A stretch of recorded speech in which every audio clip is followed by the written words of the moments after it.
identical twin? Anybody have an identical twin and you've both been to outer space? That's my next guest. Scott Kelly is a former test pilot, engineer, U.S. Navy captain, and yes, an identical twin to another astronaut, Mark Kelly. But it is his other job as commander of the International Space Station that has earned Scott a place in history. Watch. The view from Scott Kelly's helmet camera as he makes his way back toward the Quest airlock.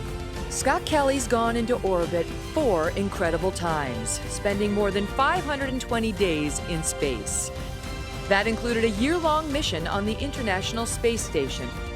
Still the longest space mission ever by a U.S. astronaut. During his 340 days on the station, scientists studied the effects that living in space has on the human body, including a comparison of Scott and his twin brother Mark back on Earth. First of its kind research that yielded a treasure trove of data. Here we go. And Scott is out with a revealing look at his year in space. It's called Endurance. A year in space, a lifetime of discovery. Scott, welcome.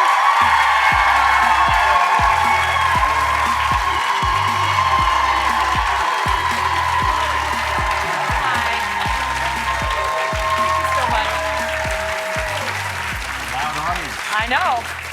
This is exciting, isn't it? I still see our NASA astronauts as heroes, as American heroes, and it's an honor to meet you.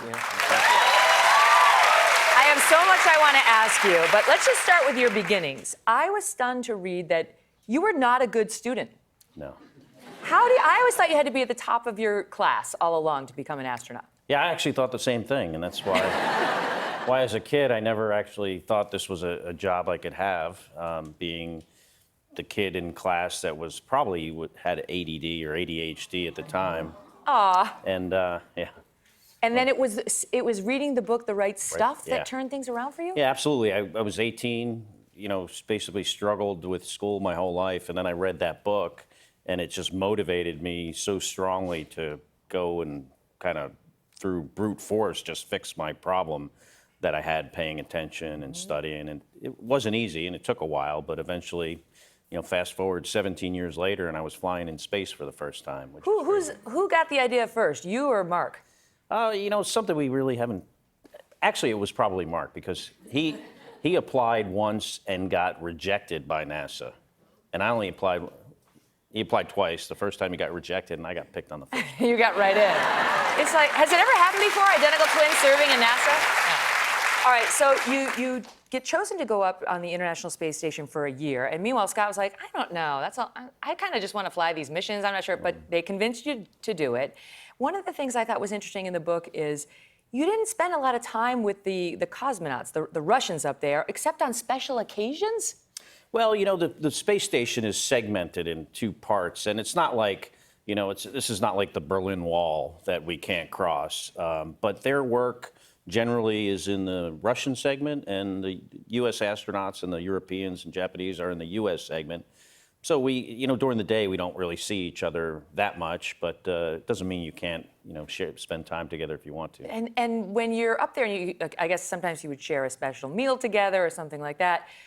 You talk about the things you miss the most. I mean, a year is a long time. What did you miss the most? What I miss the most is, relationships with people on the ground, my loved ones, friends, family, just, being there for them, being with them, and then the weather. The weather's the same every day, kind of like Southern California used to be, maybe. Is it true you used to listen to tapes of wind through the trees and birds chirping? Yes, yeah, we would play those, and rainforests and like country. They had all different names. These soundtracks of nature. Yep. We would have those on often. And then there came the time when you were up in space and your sister-in-law, Gabby Giffords, Congresswoman Gabby Giffords, was shot. Yeah. And you were in space when that happened. And tell us about the first report you heard of her shooting. Well, I got a call from the control center, and they said they're privatizing the communication system so no one can hear what they're going to say. And then the chief of the astronaut office, Peggy Whitson, gets on the radio, and she says, I don't know how to tell you this, but I'm just going to tell you, Gabby was shot and a bunch of people killed.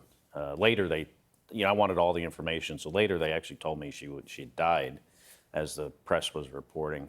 And that's actually like the hardest thing about being in space for a really long time is that if there's something happens to your family or loved ones, you're not coming home. And that's the most difficult, challenging part of a mission like that for me. How did you find out that she had lived? A friend of mine, good friend of mine, Tillman Fertitta, I was on the phone with him, and he just said, I don't know, this just doesn't sound right. She can't be dead. Trust me, I think she's still in surgery. And then did you get the chance to talk to your brother about it? Yeah. From space? Oh, yeah, almost every day I was on the phone with him. I think eventually I would call him to offer him support. I think after a while it became he would spend time on the phone with me to support me, because I was so far away. I know you guys are obviously very close. And is it true that he actually sent, I've seen some video, he sent a gorilla suit up to the ISS for you? Yeah, when you have a brother that's also a former astronaut.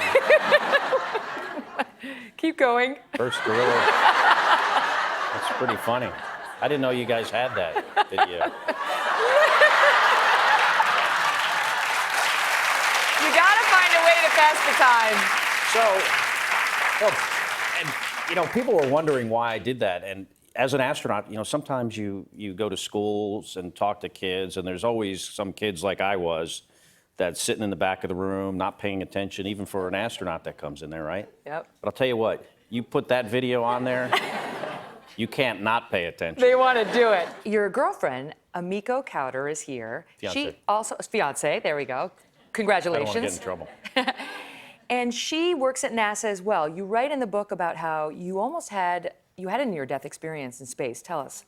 Well, there's always risk while you're on the space station. And one thing I write about in the book is this case where we had some orbital debris coming at the space station. We couldn't move it out of the way in time. It's going to get close, might hit us.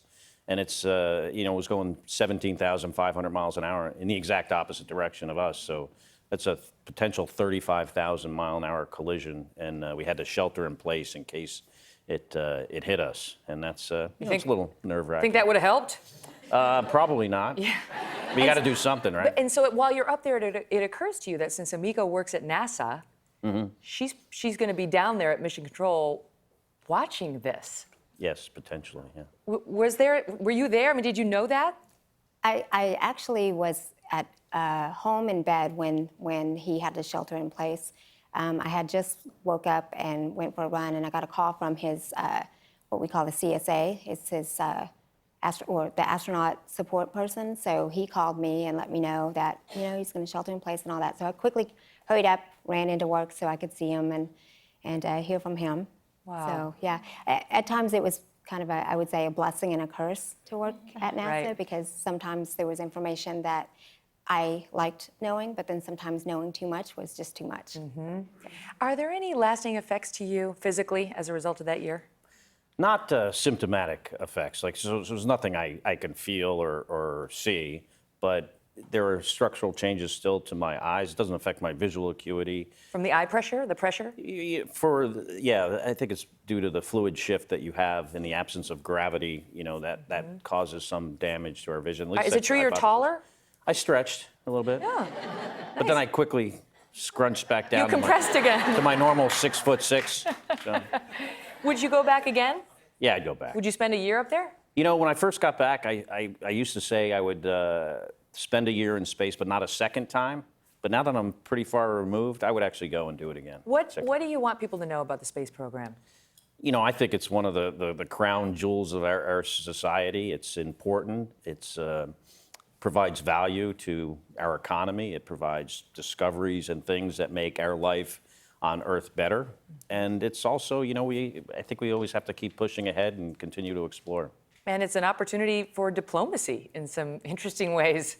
Absolutely. The Russian colleagues that we fly in space with have been great partners, great friends, and it's really nice to see that you can work with, at times a country that you're in an adversarial relationship with, but work in a peaceful way in a common goal for something that we all care very strongly about. You can have your little coffee pod together. The coffee pod was like a little pod that he had to eat. It's not that rewarding. We're glad you're back safe and sound. Thank you. Whatever height you are. All right. Thank you. Lots of love. Scott Kelly. And Scott's new book, Endurance, is a riveting read. It's out right now. Highly recommend it.